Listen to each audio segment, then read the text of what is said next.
السلام علیکم ورحمۃ اللہ وبرکاتہ۔ مکی ٹی وی چینل پر خوش آمدید، اہلا وسہلا مرحبا بکم فی القناۃ مکی ٹی وی اینڈ ویلکم۔ اور آج ہم بات کرنے جا رہے ہیں کولش عثمان کی اور سلطان محمد فاتح کی۔ کولش عثمان میں حالات کافی حد تک بدل چکے ہیں اور کہانی بھی ایک نئے رخ پر چل پڑی ہے، بلکہ آپ اسے ایک نئی ڈھب بھی کہہ سکتے ہیں۔ اگرچہ منگولوں کا آنا کوئی غیر معمولی چیز تو نہیں ہے،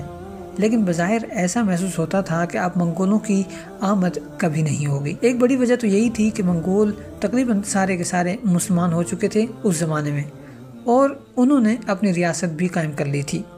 اگرچہ ان کے کچھ باغی لوگ موجود تھے، لیکن وہ اس قدر طاقتور تو بہرحال نہیں تھے کہ اپنی ریاست کو چیلنج کر پاتے یا پھر عثمان غازی جیسی مضبوط اور طاقتور ریاست کو ٹکر دے پاتے۔ اس لیے ہمارا خیال یہی تھا کہ اب منگول نہیں آئیں گے،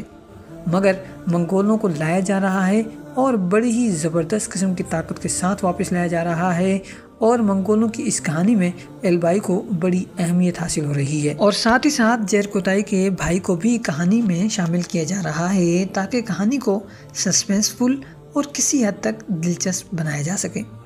منگولوں کے حوالے سے یا منگولوں کی کہانی کے حوالے سے لیک ہونے والی خبریں بھی سامنے آنا شروع ہو چکی ہیں، اور ان خبروں کے مطابق آنے والا نیا منگول کمانڈر کسی بھی طرح نویان یعنی دریلیش ارطغرل کے نویان اور پھر اس کے بعد کولش عثمان میں جو شروع کے سیزن میں خطرناک قسم کے کمانڈر آئے تھے ان سے کسی بھی طور پر کم نہیں ہوگا، بلکہ یہ بھی کہا جا رہا ہے کہ توراہان اور شامل جیسے کئی کرداروں کو یہ کمانڈر ختم کر دے گا۔ لیک ہونے والی خبریں کس حد تک درست ثابت ہوتی ہیں یہ تو آنے والا وقت ہی بتائے گا، لیکن فی الحال ہم بات کر لیتے ہیں البائی کی۔ ہر گزرتی قسط کے ساتھ البائی کا کردار مضبوط، طاقتور اور بہتر سے بہترین ہوتا چلا جا رہا ہے، اور ایسا محسوس ہو رہا ہے کہ اس سیزن میں یہ کردار سب سے بہترین کردار ثابت ہوگا، سب سے زیادہ مشہور ہوگا اور سب سے زیادہ پسندیدہ کردار بھی ثابت ہوگا۔ اس کردار کا راز گزشتہ قسط میں بیگم خاتون کے سامنے ظاہر ہو چکا ہے، اور اب بیگم خاتون اسے اپنے جال میں پھانسنے اور اپنے مفادات کے لیے استعمال کرنے کا فیصلہ کر چکی ہے۔ یعنی اب آپ یہ کہہ سکتے ہیں کہ البائی کی کہانی جو ہے وہ 3 رخوں پر چل رہی ہے۔ ایک بیٹی اور قبیلے کے اندر چلتے معاملات، دوسرا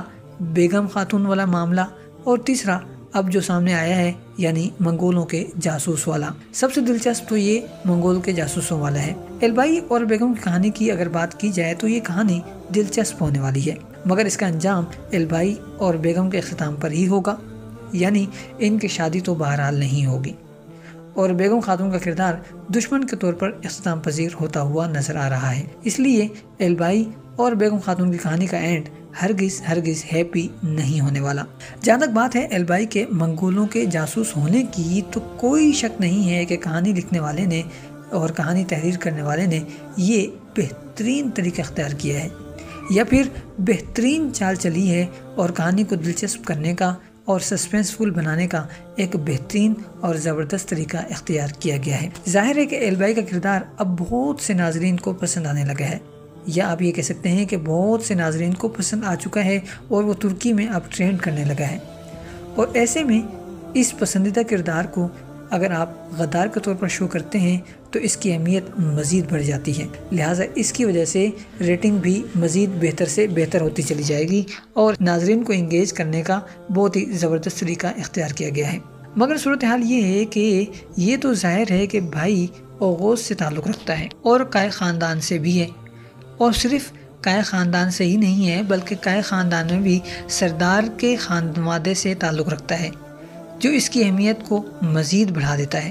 اور اسی وجہ سے یہ کہنا کہ البائی عثمان غازی کا دشمن ہوگا یا منگولوں کا دوست اور ہمدرد ہوگا، یہ بات کہنا غلط ہوگا۔ اس کی دلیل بھی ہم آپ کے سامنے پیش کر دیتے ہیں۔ اگر آپ دریلیش ارطغرل کے ناظرین میں سے ہیں تو آپ نے یہ بات نوٹ کی ہوگی کہ دریلیش ارطغرل کے تیسرے اور چوتھے سیزن کے بعد اس قبیلے میں یعنی قائے قبیلے میں کوئی بھی غدار پیدا نہیں ہوا سوائے دوندار کے، اور دوندار کے بعد بھی اب تک کوئی غدار پیدا نہیں ہوا، اور اگر کہانی میں غدار پیدا ہوئے بھی ہیں تو وہ قائے خاندان سے تعلق نہیں رکھتے تھے، لہٰذا یہ سب سے مضبوط ترین دلیل ہے جس سے یہ ظاہر ہوتا ہے کہ البائی قبیلے کا دشمن نہیں ہے بلکہ دوست ہوگا۔ اور جیسا کہ ہم جانتے ہی ہیں کہ البائی کا کردار جاسوسی کے طور پر ہی اٹھایا گیا ہے، اور اسی سے ظاہر ہوتا ہے کہ یہ شخص منگولوں کا جاسوس تو ہے مگر ان کو ڈبل کراس کر رہا ہے، یعنی انہیں دھوکہ دے رہا ہے، اور اصل جو جاسوس ہے یہ عثمان غازی کا ہے،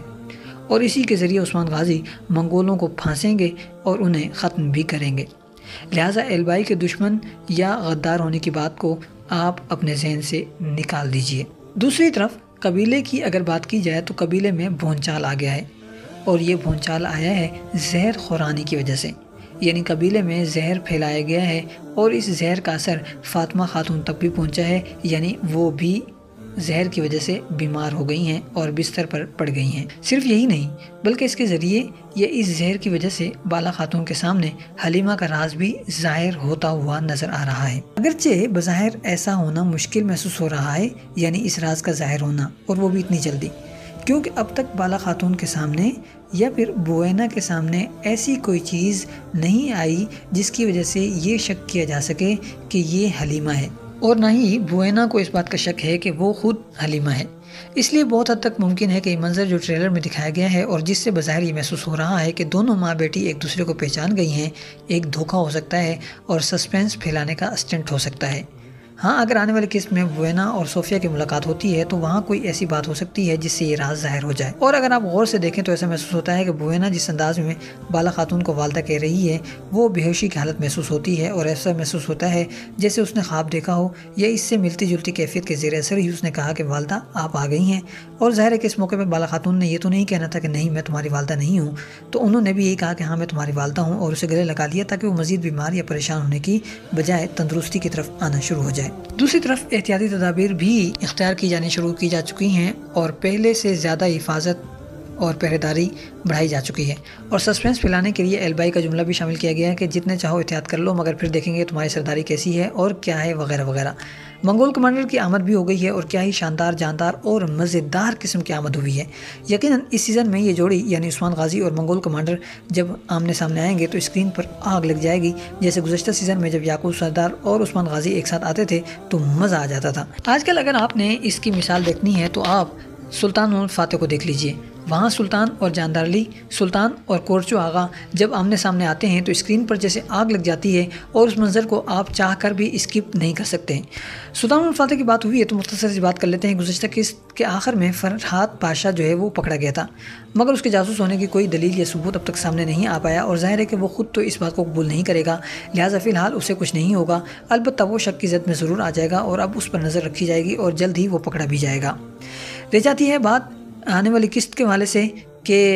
اس میں کیا کچھ ہوگا، یعنی دونوں قسطوں میں سلطان اور فاتح کی قسط میں بھی اور کولش عثمان کی قسط میں بھی، خاص طور پر کولش عثمان کی قسط میں کہ زہر کے معاملے کو کیسے ٹھیک کیا جائے گا اور زہر آیا کیسے ہے وغیرہ وغیرہ۔ اس کے علاوہ جو دوسرے لوکاس اور صوفیہ کے کردار ہیں وہ بظاہر تو محدود ہوتا ہوا نظر آئے گا، مگر اتنی آسانی سے وہ محدود نہیں ہوگا، وہ لوگ کچھ نہ کچھ ضرور کریں گے۔ اس کے علاوہ سلطان اور فاتح کے جو پہلا ٹریلر آیا ہے اس میں بھی کافی سسپینسفل چیزیں ہیں، تو ان سب چیزوں کے حوالے سے ہم آنے والی ویڈیو میں پوری تفصیل سے بات کریں گے۔ آج کی ویڈیو بھی کسی طور پر کم نہیں رہی، لہٰذا ویڈیو کو لائک کرنا، شیئر کرنا اور کمنٹس کرنا ہرگز مت بھولیے گا۔ ملتے ہیں بہت جلد ایک نئی ویڈیو کے ساتھ۔ والسلام علیکم ورحمۃ اللہ وبرکاتہ۔